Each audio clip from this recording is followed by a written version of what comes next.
மன்னார்குடி தொகுதியில் நான் செய்திருக்கிற பணிகளை 100 பக்கங்களில் சொல்ல முடியும். அந்த அளவிற்கு பல்வேறு திட்டங்களை கொண்டு வந்து சேர்த்துள்ளேன். மன்னார்குடிக்கு திமுகவை தவிர வேறு யாராலும் எந்த திட்டங்களையும் முழுமையாக கொண்டு வந்து சேர்க்க முடியாது என மன்னார்குடியில் டிஆர்பி ராஜா பேச்சு. 17வது சட்டமன்ற தேர்தலின் முதல்கட்ட வாக்குப்பதிவு தமிழகத்தில் வரும் 23ஆம் தேதி நடைபெறவுள்ள நிலையில் தமிழகம் முழுவதும் அரசியல் கட்சியினர் தீவிர வாக்கு சேகரிப்பில் ஈடுபட்டு வருகின்றனர். அந்த வகையில் திருவாரூர் மாவட்டம் மன்னார்குடி சட்டமன்ற தொகுதியில் போட்டியிடும் டிஆர்பி ராஜா கூட்டணி கட்சி நிர்வாகிகளுடன் உதயசூரியன் சின்னத்திற்கு வாக்கு கேட்டு பிரச்சாரத்தில் ஈடுபட்டு வருகிறார். வாக்கு சேகரிப்பின் போது வழிநடையிலும் வாக்காளர்கள் திரண்டு ஆரத்தி எடுத்து நெற்றியில் வெற்றி திலகமிட்டு உற்சாக வரவேற்பு அளித்து வருகின்றனர்.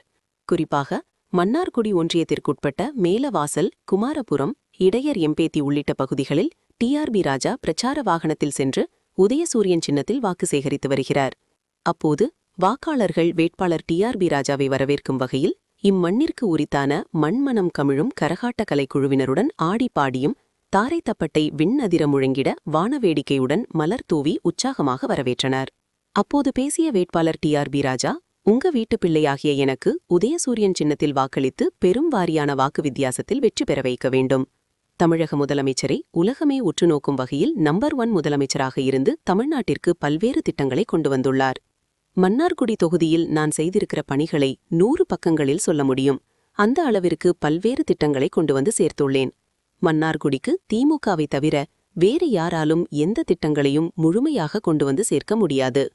நான் தொழில்துறை அமைச்சராக பதவியேற்ற 3 வருட காலத்தில் 9,83,000 கோடி, ஒட்டுமொத்தமாக 12,53,000 கோடி பதிவு செய்துள்ளேன். மன்னார்குடிக்கு புதிய பேருந்து நிலையம், பாதாள சாக்கடை திட்டம், சுற்றுவட்ட புறவழிச்சாலை, கிராமங்கள் தோறும் தார் சாலை உள்ளிட்ட எண்ணற்ற பல்வேறு திட்டங்களை கொண்டு வந்து மன்னார்குடிக்கு சேர்த்துள்ளேன்.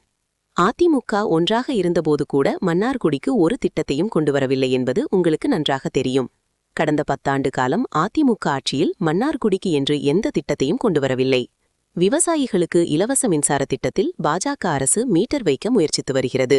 ஆனால் திமுக தேர்தல் அறிக்கையில் விவசாயிகளுக்கு இலவச மின்சாரம் பெறும் 20 லட்சத்திற்கும் மேற்பட்ட விவசாயிகளுக்கு எந்தவித மீட்டரும் பொருத்தப்படாத நவீன மின்சார பம்பு செட்டுகள் வழங்கப்படும் என தமிழ்நாடு முதலமைச்சர் உறுதியளித்துள்ளார். இந்த ஆட்சி திராவிட மாடல் ஆட்சி, பெண்களுக்கான ஆட்சி, இளைஞர்களுக்கான ஆட்சி. ஆனால் அதிமுககாரர்கள் உதய் மின் திட்டத்தில் கையெழுத்து போட்டவர்கள் என்பது விவசாயிகளுக்கு நன்றாக தெரியும் என தெரிவித்தார்.